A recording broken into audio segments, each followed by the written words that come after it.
দাদু আমাদের ধরার জন্য জাদু শক্তি প্রয়োগ করছে। তুমি আরো জোরে ছোট, আরো জোরে ছোট। আমি যে আর পারছি না পারো না, আর পারছি না। পা যেন এগোতে চাইছে না। সারা শরীরে ভীষণ ব্যথা পারো না।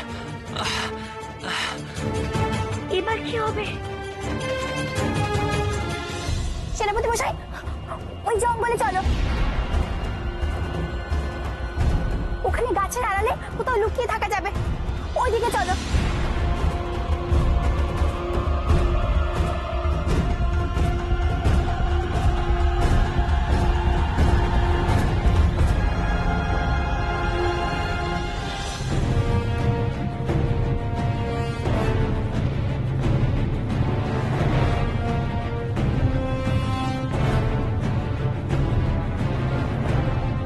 সেনাপতি মশাই, এখানে দাঁড়াও। আগে আমাদের তাড়াতাড়ি আসল রূপে ফিরে আসতে হবে।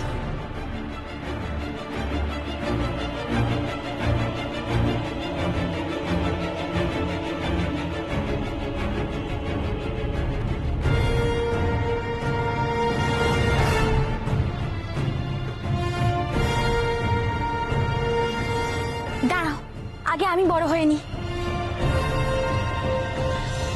এবার ছাড়খাড় হয়ে যাবে।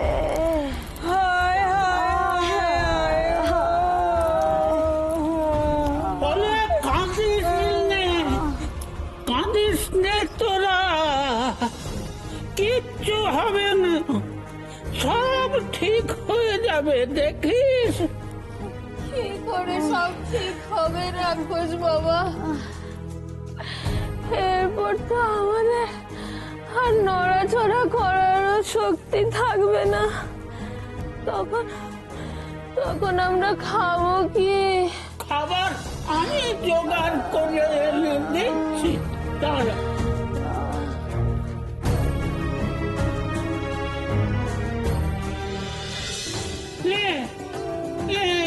খাবার কত খাবি, খা।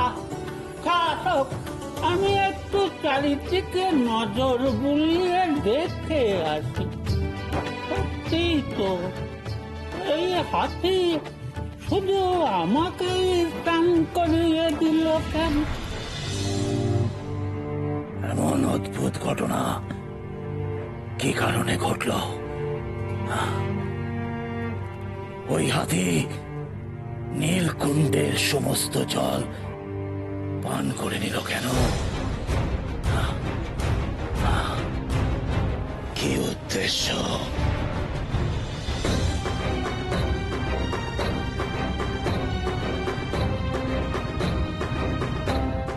জাদু মাদুলি জাদুর খেলা, হটর পটর নিঝুম বেলা, যেমন ছিলুম তেমন রূপ, ঝাপ্পি জাদুর ঝুপুর ঝুপ।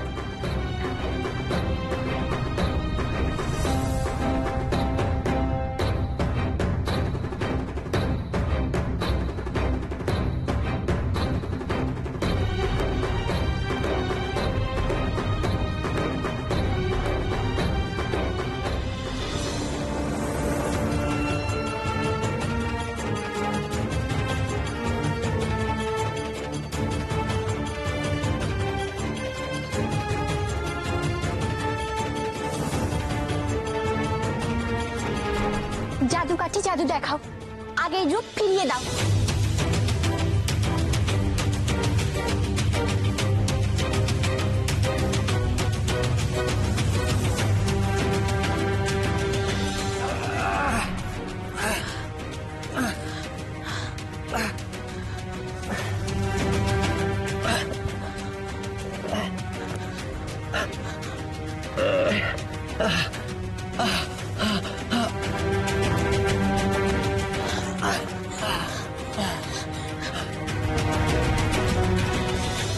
কি উদ্দেশ্য তার?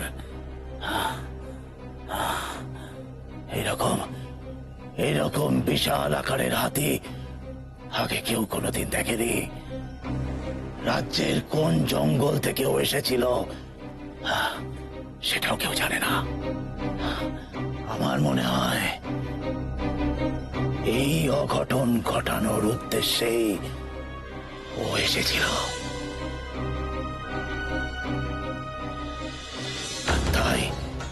একাই নীলকুণ্ডের সমস্ত জল শুষে নিয়ে চলে গেল।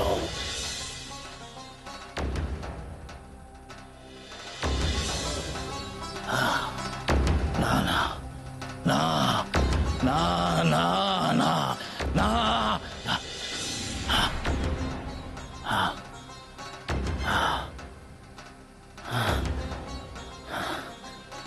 এটা এটা আমার এটা আমার কোনো শত্রু চাল নয় তো?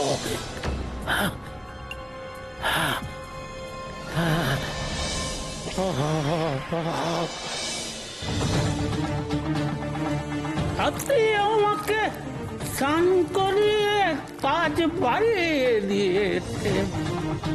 এখন আমাকে একাই দেখতে হবে, সব দিক সব সামলাতে হবে। কিন্তু ওই হাতি আমার প্রতি এত দয়া দেখালো যে, ভারী অদ্ভুত কাণ্ড তো। মায়ের পাথর ছিটতে কি কি অবস্থা হয়েছে তোমার সেনাপতি মশাই? মাথা তো পুরো কেটে কেটে গেছে। থাক পারুন, পায়ে হাত দিতে হবে না তোমাকে। তাতে কি হয়েছে? আগে আমাকে ভালো করে দেখতে দাও।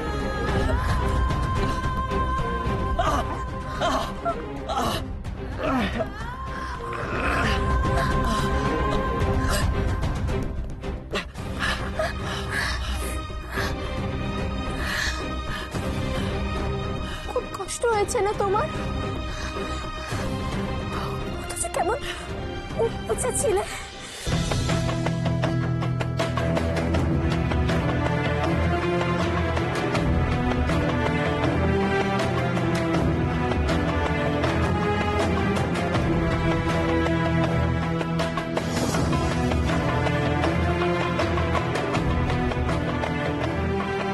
ইস, সব একেবারে ঝিমোচ্ছে, উঠে দাঁড়াবার ক্ষমতা পর্যন্ত নেই।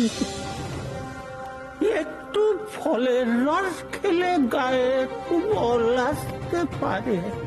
দাঁড়া দেখি, আয় দেখি ফলের রস।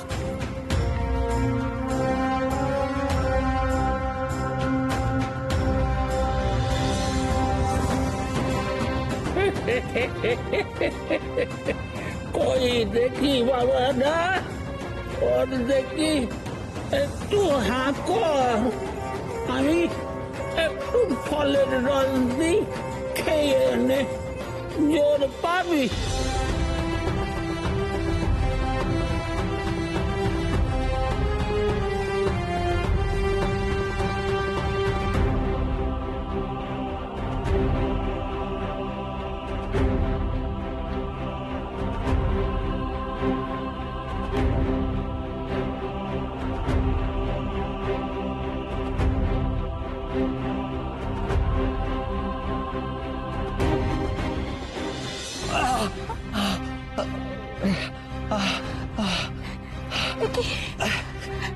এই হাতটা তো ছড়েও গেছে অনেকটা।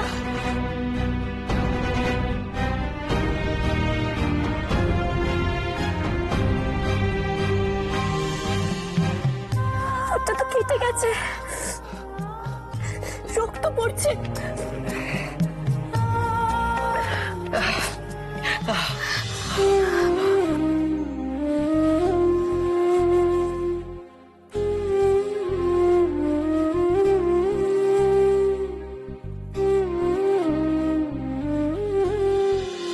কিন্তু কে ওই হাতি?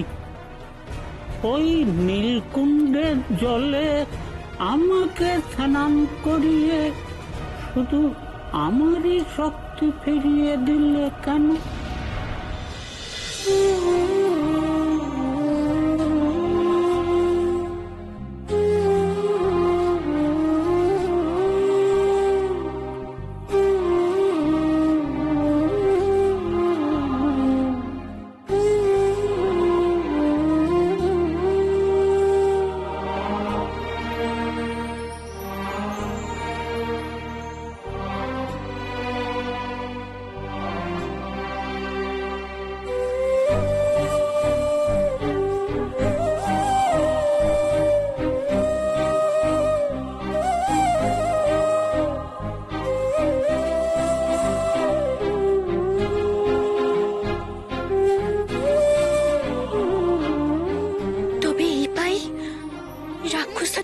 প্রাণ এসে লেগেছে,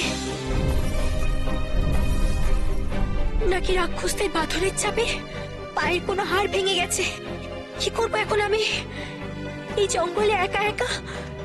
কি করে সুস্থ করে তুলবো সেনাপতি মশাইকে? আমি আর পারছি না পারুল, আর পারছি না। মনে হচ্ছে যন্ত্রণায় যেন সারা শরীর কেমন ভারী হয়ে উঠেছে। আমি আর বসে থাকতে পারছি না পারুল, আর পারছি না। পারুল, তুমি আর আমার জন্য এখানে বসে মিছিমিছি সময় নষ্ট করো না। আমার যা হয় হোক, তুমি তোমার কর্তব্য পালন করো। যাও পারুল, যাও। চাপা ভাইকে কি করে গোলক ধাঁধা থেকে জীবন্ত উদ্ধার করতে পারবে সে উপায় জানার চেষ্টা করো রাক্ষসদের কাছ থেকে। আমি তোমার জন্য আমি তোমার জন্য এখানে অপেক্ষা করবো পারো। ওসব কথা থাক সেনাপতি মশাই, ওসব পরে হবে। আমি তোমাকে এখানে একলা ফেলে কোথাও যাব না। আমি দেখছি তোমার এই কত স্থানে ঔষধি লাগানোর মতো কিছু জঙ্গলে পাই কিনা। নিশ্চয়ই জঙ্গলে এমন অনেক লতা পাতা আছে, চাই কত স্থানে লাগালে তুমি আরাম পাবে। আমি দেখছি।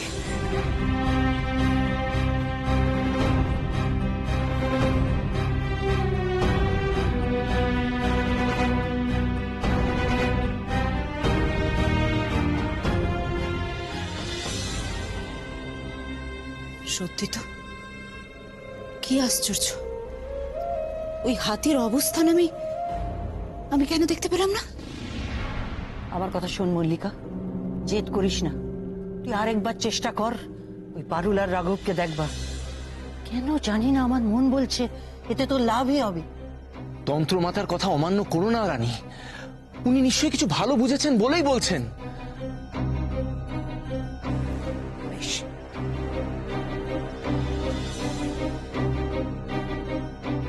আমাকে দেখাও আমার শত্রু পারুল আর সেনাপতি রাঘবেন্দ্র এখন কোথায় আছে, কি করছে ওরা।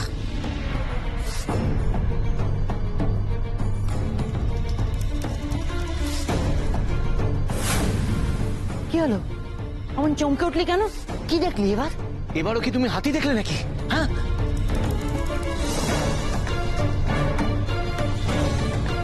রাঘব,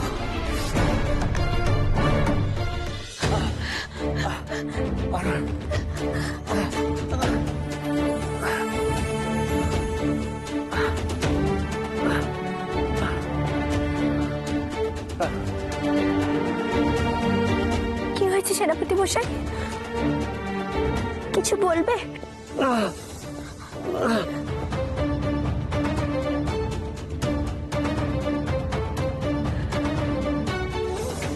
সেনাপতি মশাই একজন বীর, তার সঙ্গে যুদ্ধে পাল্লা দেয়। সূর্যনগরে এমন যুদ্ধ একটাও নেই। এর আগেও তো কত ঝড় ঝাপটা যন্ত্রণা সহ্য করেছে সেনাপতি মশাই, কখনো তো এমন হয়নি। তাহলে আজ কি এমন হলো যে একেবারে চলার শক্তি চলে গেল?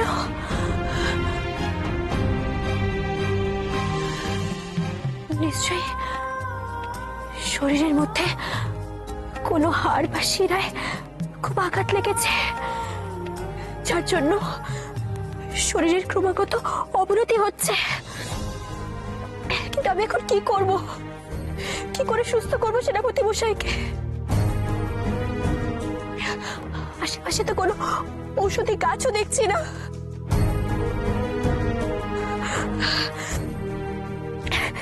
সেনাপতি মশাই, সেনাপতি মশাই, তোমার খুব কষ্ট হচ্ছে। সেনাপতি মশাই,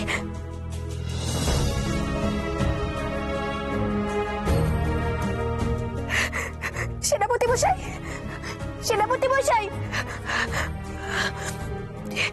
একটু আগেও তো জ্ঞান ছিল, এখন সাড়া দিচ্ছে না কেন? সেনাপতি মশাই, সেনাপতি মশাই। সেনাপতি রাঘব। রাঘব?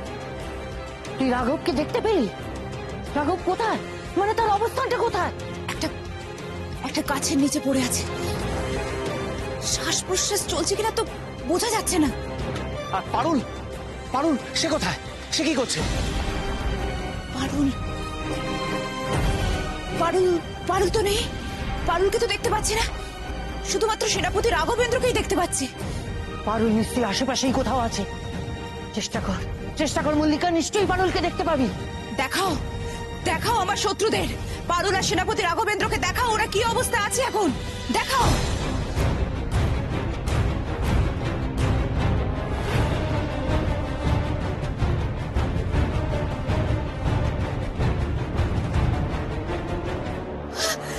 ওই তো, ওই তো পারুল, আমার বলি পারুল, পেয়েছি, পেয়েছি আমার শত্রুদের, পেয়েছি। কোথায়, কোথায় আছে ওরা? কি করছে? জঙ্গলে, জঙ্গলে একটা গাছের নিচে বসে পারুল হাউ হাউ করে কাঁদছে।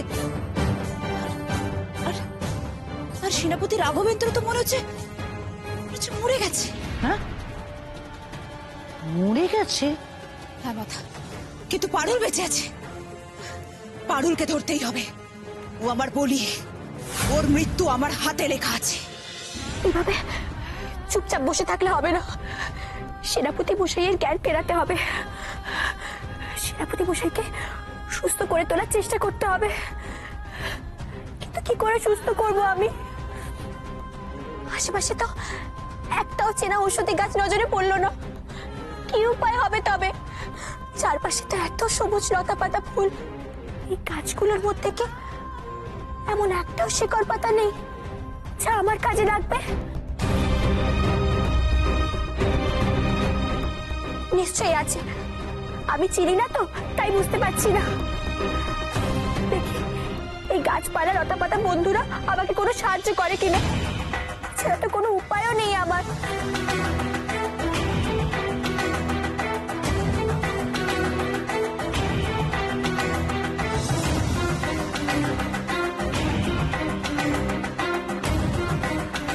সেনাপতি মশাই, তুমি এখানে একটু থাকো, আমি চারপাশটা দেখে আসছি।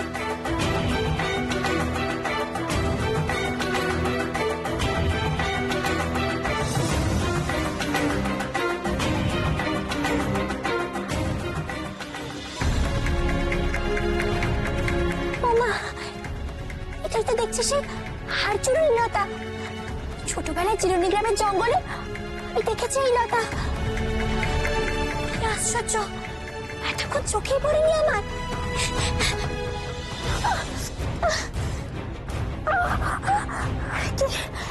এই লতাটা বদলে গেল কি করে? আমার হাতটা যেন জ্বলে যাচ্ছে।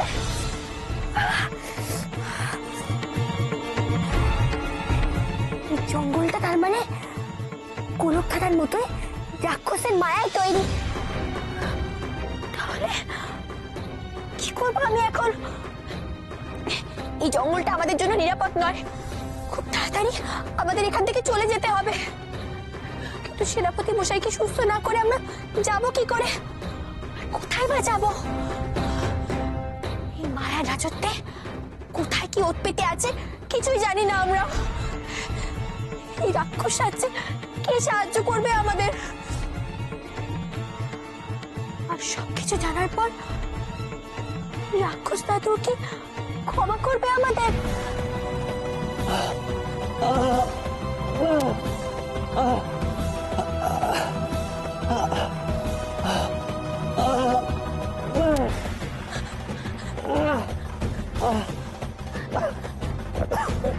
সেনাপতি মশাই, সেনাপতি মশাই কিছু বলবে?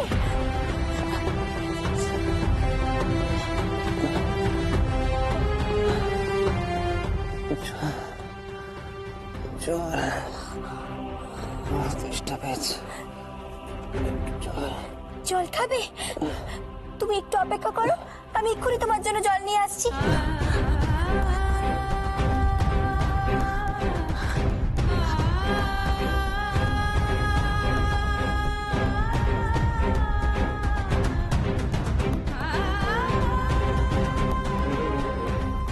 সেনাপতি মশাই, মশাইকে তো বললাম জল নিয়ে আসছি,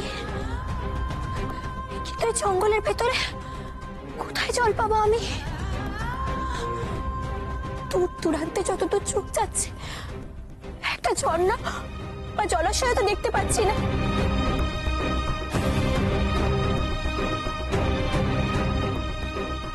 তেষ্টার সময় অসুস্থ মানুষটার মুখে একটু জল দেব, সে উপায়ও তো দেখছি না আমি।